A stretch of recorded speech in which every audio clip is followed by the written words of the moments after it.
Hi friends, வணக்கம். Welcome to Lakshmi ருச்சி நலபாகம்.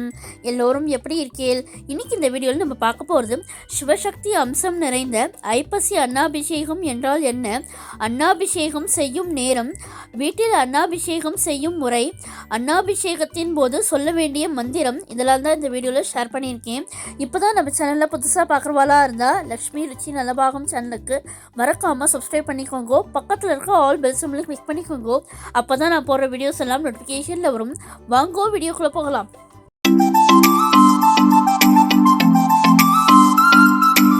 ஐப்பசி அன்னாபிஷேகம் என்பது ஒரு ஆண்டு முழுவதும் நடக்கும் அபிஷேகங்களிலேயே மிகவும் உயர்வான அபிஷேகம் ஆகும்.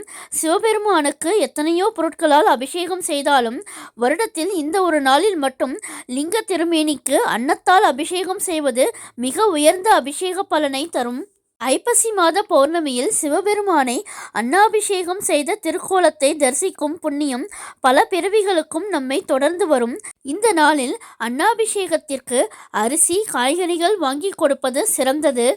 ஐப்பசி மாதத்தில் சிவன் கோவில்களில் நடத்தப்படும் மிக முக்கியமான உற்சவம் அன்னாபிஷேகம்.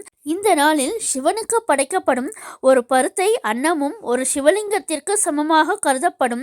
அதனால்தான் அன்னாபிஷேகத்தை தரிசித்தால் கோடான கோடி சிவலிங்கங்களை ஒரே நேரத்தில் தரிசித்த மகா புண்ணிய பலன் கிடைக்கும் என்பார்கள்.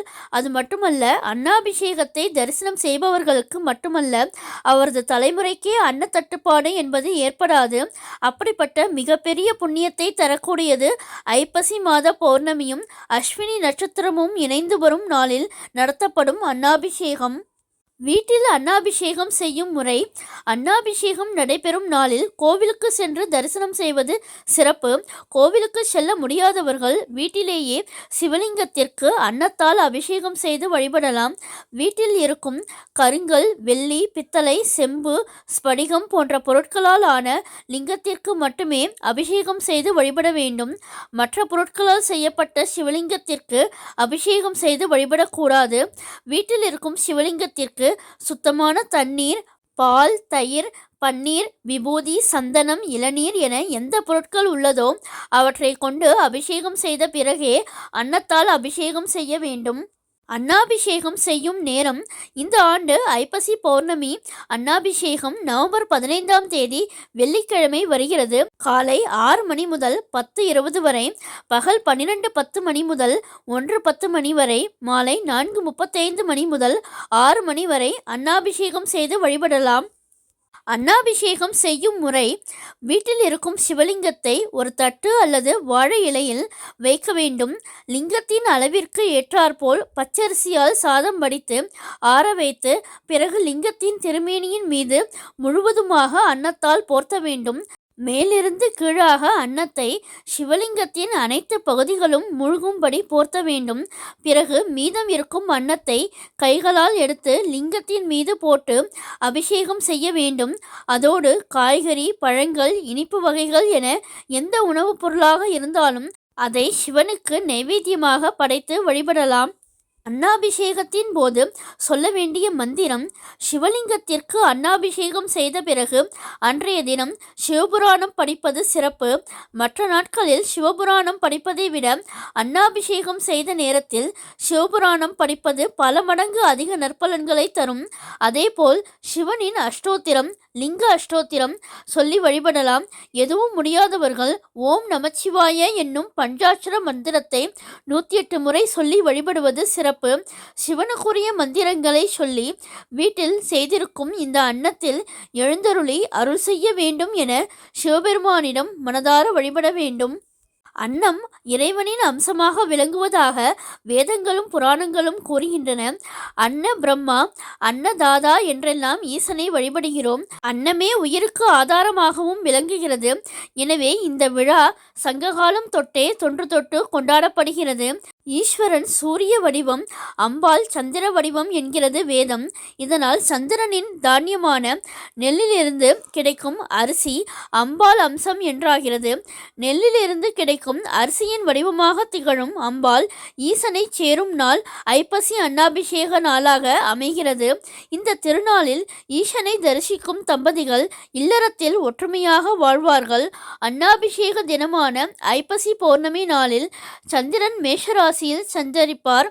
அதாவது ஐப்பசி மாதம் துலாம் ராசியில் இருக்கும் சூரியனுக்கு 7ஆம் இடத்தில் மேஷ ராசியில் சந்திரனும், அதுபோலவே மேஷத்தில் இருக்கும் சந்திரனுக்கு 7ஆம் இடத்தில் துலா ராசியில் சூரியனும் சஞ்சரிப்பார்கள்.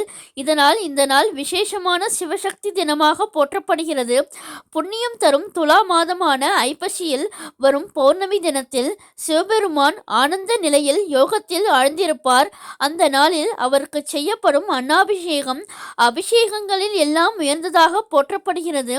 முற்காலங்களில் ஐப்பசி மாதத்தில் அடைமழை பெய்து ஊரே வெள்ளக்காடாக இருக்கும்போது ஊர் மக்கள் எல்லோருக்கும் அடைக்கலமாக திகழ்ந்தது ஆலயங்கள்தான். ஊர் மக்கள் அனைவருக்கும் தேவையான உணவை சமைத்த உணவை இறைவனுக்கு அபிஷேகமும் நிவேதனமும் செய்து ஊர் மக்கள் பசியார பரிமாறுவார்கள். அன்று ஐப்பசி மாதம் முழுவதும் நடைபெற்ற இந்த வழிபாடு தற்போது பௌர்ணமி தினங்களில் மட்டும் நடைபெறுகிறது.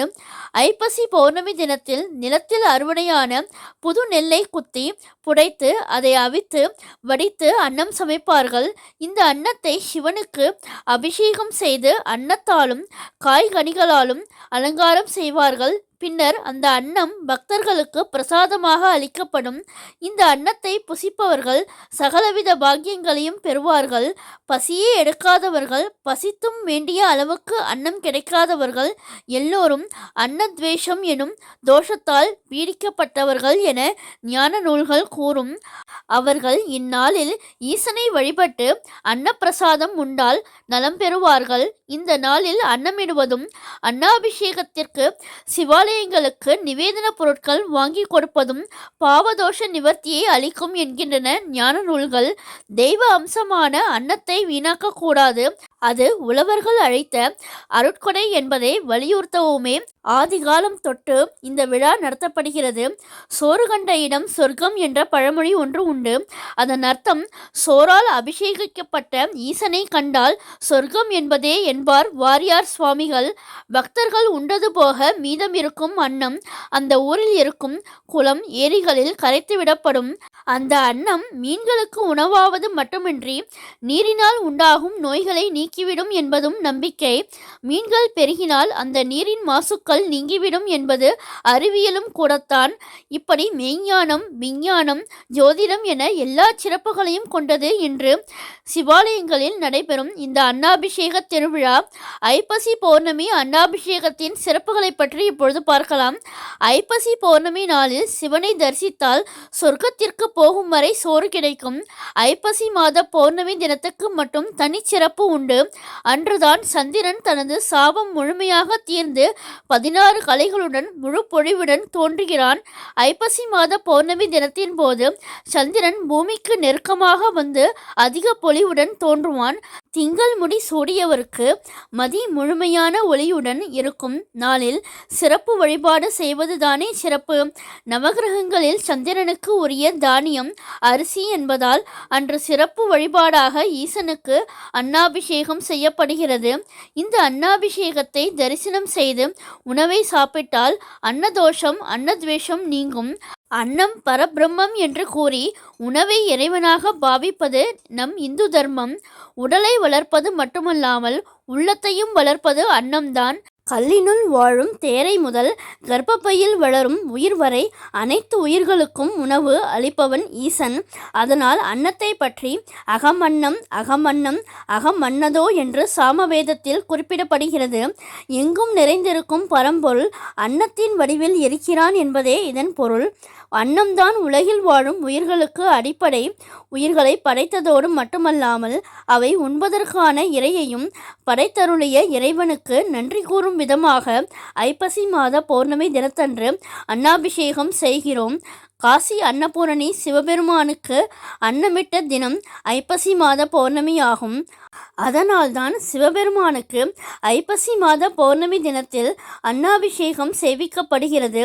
அன்னாபிஷேகம் செய்யும் முறை வடித்து சற்றே ஆரவைக்கப்பட்ட அன்னத்தை கொண்டு சிவலிங்க திருமேனி முழுவதையும் மறைத்து அதன் மேலாக காய் கனி வகைகளை கொண்டு அலங்கரிப்பார்கள். இந்த வேளையில் யஜுர்வேதம், ருத்ரம், சமகம் போன்ற மந்திரங்களின் பாராயணம் நடைபெறும். லிங்கத்தின் ஆவுடையிலும் பானத்தின் மீதும் சாத்தப்பட்ட அன்னத்தை எடுத்துச் சென்று கோவில் குளத்திலோ இல்லை ஆற்றிலோ கரைப்பார்கள். நீர்வாழ் உயிர்களுக்கு உணவு, நல்ல அதிர்வுகளும் உடலுக்கு தேவையான கதிர்வீச்சுகளும் நிறைந்திருக்கும் மேல் பாகத்தில் சாத்தப்பட்ட அன்னம் மனிதர்களுக்கு பிரசாதமாக அளிக்கப்படுகிறது. இந்த பிரசாதத்தை உண்டால் நோய் நொடிகள் வராது, குழந்தை பாக்கியம் கிட்டும் என்பது ஐதீகம். சோறுதான் சொக்கநாதர், சோறு கண்ட இடம் சொர்க்கம் என்று இன்றும் மக்கள் சொல்வதுண்டு. நாம் உண்ணும் அன்னமே ஆண்டவன். அவனே அன்னத்தின் வடிவில் இருக்கிறான். அவனே நமக்கு படி அளப்பவன். எனவே இறைவனுக்கு அன்னாபிஷேகம் என்பது நாம் அவனுக்கு செலுத்தும் நன்றி கடன். ஈசனுக்கு அன்னாபிஷேகம் செய்யப்படும் உணவை அப்படியே உண்ணக்கூடாது. தயிரோ அல்லது வெண்ணெயோ கலந்துதான் சாப்பிட வேண்டும். அன்னாபிஷேக வைபவத்தை தரிசித்தால் வாழ்வில் உணவு பஞ்சமே ஏற்படாது, எந்தவித தோஷங்களும் நெருங்காது, சொர்க்கத்திற்கு போகும் வரை சோறுக்கு தட்டுப்பாடு வராது என்பது நிச்சயம். இந்த ஐப்பசி அன்னாபிஷேகம் சிறப்பு வீடியோ பிடிச்சிருந்தா உங்கள் ஃப்ரெண்ட்ஸ் அண்ட் ரிலேட்டிவ்ஸோட ஷேர் பண்ணிக்கோங்க. என்னுடைய லக்ஷ்மி ருச்சி நலபாகம் சேனலுக்கு மறக்காமல் சப்ஸ்கிரைப் பண்ணிக்கோங்க. நான் வேறு ஒரு இன்ட்ரெஸ்டிங்கான வீடியோவில் மீட் பண்ணுறேன். Thank you, by.